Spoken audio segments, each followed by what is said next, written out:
కానీ ఇద్దరిని రెండు కళ్ళగా పెంచావు. ఎవరికి అన్యాయం చేయవనే నా నమ్మకం.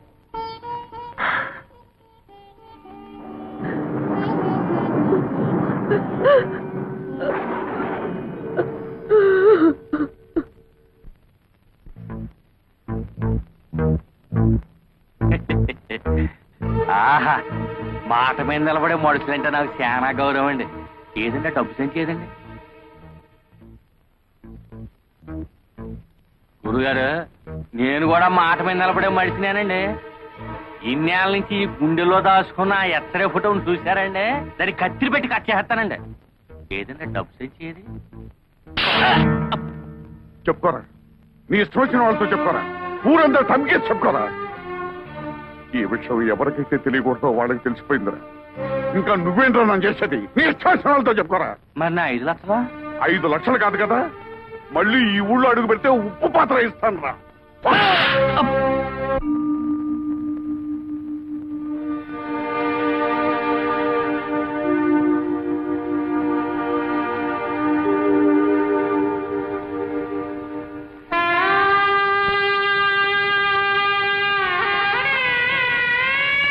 నువ్వు ఇంకా బాధపడాల్సిన అవసరం లేదు.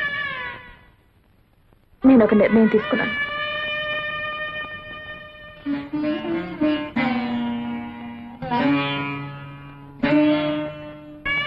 ఈ ఇంట్లోంచి వెళ్ళిపోదాం అనుకుంటున్నాను. అవునమ్మా, నేను నీ రక్తం పంచు పుట్టిన బిడ్డను కాను. ఎందుకంటే బావని పెళ్లి చేసుకుంటాను, ఆశీర్వదించమని నాయనమ్మని అడిగితే నన్ను ఆశీర్వదించలేదు. నేను పరాయిదాన్ని కాబట్టే కదా.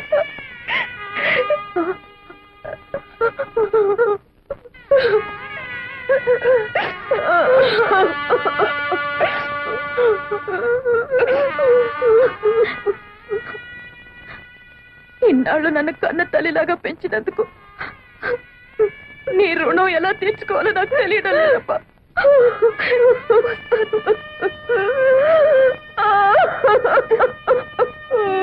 శోభ,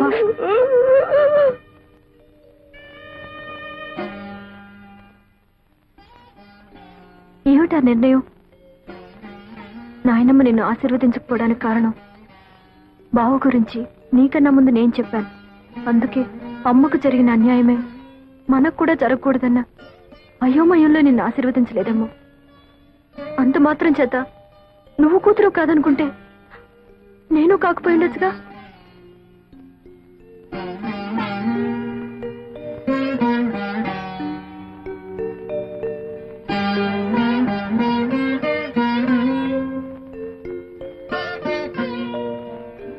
పంతొమ్మిది సంవత్సరాలు నువ్వు పంచి ఇచ్చిన మమకారం మర్చిపోయి 9 నెలలు ఎవరు నీ గర్భంలో పెరగలేదో తెలుసుకోవడానికి ఇన్నేళ్ల తర్వాత నా గడప తొక్కేవా తల్లి. అయినా పసిగుడ్డుగా ఉన్నప్పుడే నీ పక్కలో ఒక పిల్లని పడుకోబెట్టాను. వాళ్ళల్లో ఎవరు నాకు మాత్రం ఏం తెలుసు? ఎవరు సొంత బిడ్డ కాదు అని తెలుసుకోవడానికి నువ్వు నా దగ్గరికి వచ్చావని వాళ్ళకి తెలిస్తే ఆ పసి హృదయాలు ఏమైపోతాయి? ఏం చేయాలో తోచడం లేదత్తయ్య.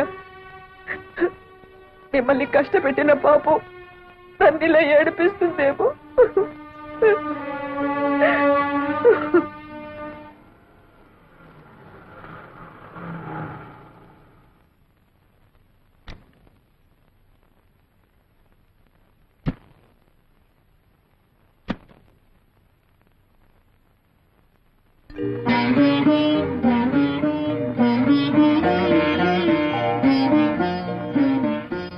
లోపలికి రావచ్చా?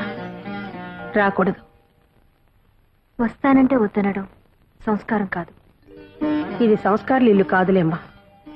సరే, వచ్చిన పని చెప్తాం. మేం జానకి రామయ్య గారి పిల్లలం. మా ఇద్దరికి తండ్రి ఒకరే, తల్లులే వేరు. ఇందులో మీరు మాలో ఎవరికి తల్లి? తెలిస్తే ఏం చేస్తారు? గుండెల్లో లేని ప్రేమని బలవంతంగా గొంతు దాకా తెచ్చుకొని అమ్మా అని పిలుస్తారా? ఇన్నాళ్ళు తల్లికి దూరంగా పెరిగినందుకు విధిని నిందిస్తారా? ఒకటి మాత్రం నిజం, ఎవరికైనా తల్లి అనేది సత్యం, తండ్రి అనేది నమ్మకం. మీ విషయంలో తల్లి అనేది కూడా నమ్మకం అవడం దురదృష్టం. మాకు కావాల్సింది నిజం. ఆ నిజం నాకు తెలియదు, తెలిసినా చెప్పను. ఎందుకంటే అమ్మ అనే పదానికి అనంతమైన అర్థాలున్నాయి. ఆకలేసినప్పుడు పాలు పట్టేది అమ్మ, ఏడుపు వచ్చినప్పుడు కన్నీరు తుడిచేది అమ్మ, భయం వేసినప్పుడు ధైర్యం చెప్పేది, జబ్బు చేసినప్పుడు విలువెల్లాడిపోయేది అమ్మ. నేను మీలో ఒకరికి రక్తం పంచానేమో, కానీ ఆ తల్లి జీవితాన్ని పంచింది. కేవలం 9 నెలలు కడుపులో మోసిన నేరానికి 19 ఏళ్లు పెంచిన తల్లిని గుండెల మీద తన్ని రావడం మాతృద్రోహం. వెళ్ళండమ్మా, ఆ మహాతల్లి మీ తల్లి. వెళ్ళండి. నాకు అదృష్టం లేదు.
జరిగిందేదో జరిగింది. 20 ఏళ్లుగా మిమ్మల్ని క్షోభ పెట్టి నేను నరకాన్ని అనుభవించాను. ఇప్పుడు అదంతా తవ్వుకుని ప్రయోజనం లేదు. నా బ్రతుకులోని దురదృష్టం నా కూతుళ్ళ బ్రతుకులో కూడా జరగకూడదనే నా కోరిక. ఈ సమస్య ఎవరి వల్ల ఎలా వచ్చినా నాకు కావలసింది పరిష్కారం. చెప్పండి, ఏం చేయమంటారు? పిచ్చిదాన్ని, నాకు చెప్పే అర్హత స్వతంత్రమే ఉంటే 20 ఏళ్లుగా నీ ముందు మోగవాడిగా ఉండవలసిన అవసరమే ఉండేది కాదు.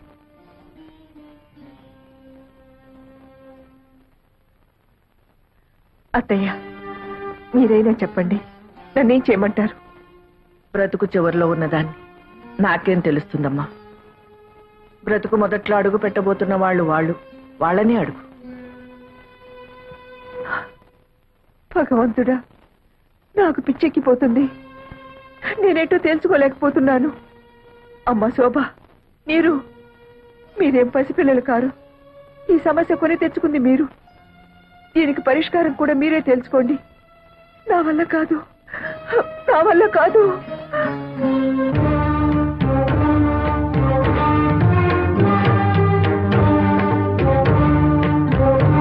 ఏంటి బావ ఆలోచిస్తున్నా? ఇందులో సమస్య ఉంది. తప్పు చేసింది మేము, ఫలితం కూడా మేమే అనుభవిస్తాం. నీకు శోభ అంటే ఇష్టం అనుకో, చేసుకో. నీకు నీరు మీద ఇష్టం ఉందనుకో, చేసుకో. దాన్ని చేసుకుంటే నేను ఊరేసుకుని చచ్చిపోను. దాన్ని చేసుకుంటే నేనేం విషం మింగి చావను. నాకు కావాల్సింది నీ ఆనందం, నాకు కావాల్సింది నీ సంతోషమే.